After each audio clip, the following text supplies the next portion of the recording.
Saludos estimados espectadores, soy Rosalina López, estudiante de la sección SP02 del primer año de Derecho en la UNEYES Barinas. Cumpliendo con una de las exigencias de su proyecto de Derecho Romano, se realiza el siguiente video con la finalidad de brindar información acerca de la pérdida de ciudadanía en la época romana.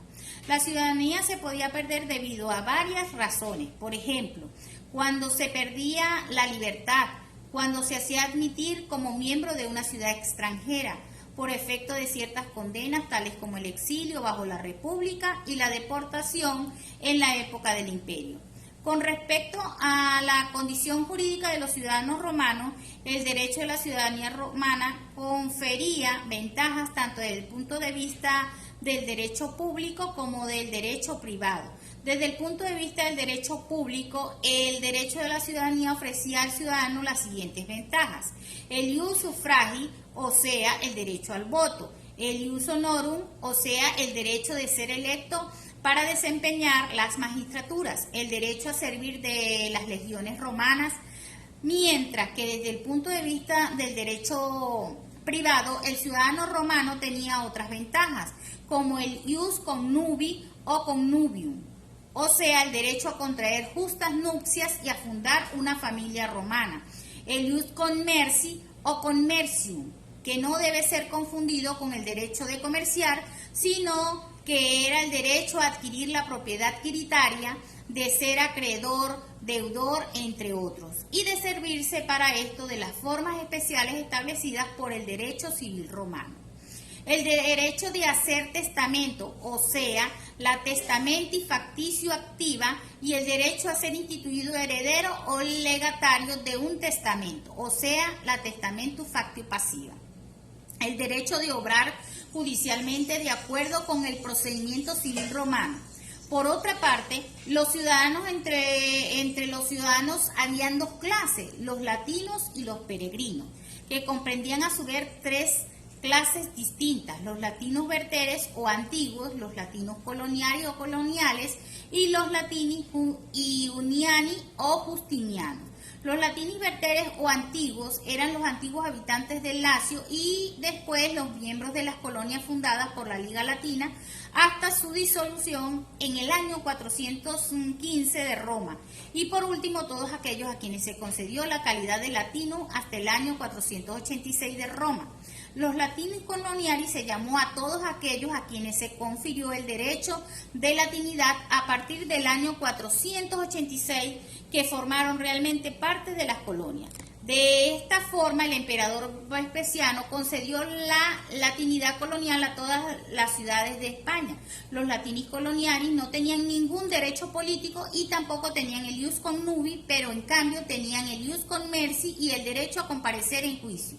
Los latinis iuniani fueron creación de la Lex Iunia Novara para proteger a los libertos de hecho, o sea, aquellos esclavos que no habían sido liberados en las formas solemnes establecidas por la ley de las 12 tablas, o que no habían sido liberados por su propietario quiritario. Esta ley equiparó todos los latinos coloniari, de allí gozaron del ius commercium y del derecho a ser instituido heredero de un testamento, pero no podían hacer adición a la herencia sin antes de morir el testador no había adquirido la ciudadanía romana. Estos latinos podían adquirir la ciudadanía romana en la siguiente forma: como beneficio otorgado por el emperador por la causae probatio, que consistía en el hecho de casarse un latino juniano con una latina juniana o con una ciudadana y tener un hijo; por la erroris causae probatio, que tenía lugar cuando una ciudadana romana se casaba con un latino juniano, creyéndolo ciudadano. Podía entonces probar su error y tanto éste como los hijos habidos de esa unión se hacían ciudadanos romanos. Si el latino juniano era manumitido de nuevo, llenándose las condiciones que no se habían cumplido en la anterior manumisión, si había servido durante 6 años en las guardias de Roma. Posteriormente este término se redujo a 3 años. Si el latino juniano había construido una casa o un navío, si había establecido un molino de viento, o si la latina que había dado a luz a 3 hijos, aun cuando estos fueran vulgo concepti. Asimismo, los peregrinos no eran extranjeros en el sentido moderno de la palabra, sino que eran aquellos individuos sometidos a Roma a los que se les había dejado en libertad, pero que no habían decidido la concesión del derecho de ciudadanía ni la del derecho de latinidad. Los peregrinos no tenían ninguno de los atributos del derecho de ciudadanía, ni desde el punto de vista del derecho público ni desde el punto de vista del derecho privado. Vivían bajo el imperio de las leyes especiales en su ciudad, cuando Roma les hubiera acordado esa facultad, o bajo el imperio del derecho de gentes, que como sabemos se desarrolló progresivamente para aplicarse con uniformidad a todos los sometidos a Roma, ciudadanos y peregrinos, y para conocer de los juicios que pudieran presentarse entre peregrinos o entre estos y ciudadanos romanos. Se instituyó en el año 512 de Roma el llamado pretor peregrino.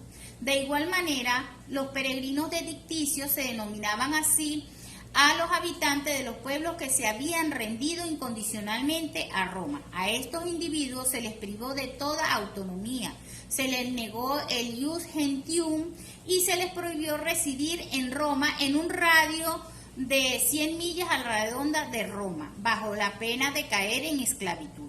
Su situación, por lo tanto, era similar a la de los libertos dedicticios, porque el hecho de haberse rendido incondicionalmente eran considerados como personas indígenas.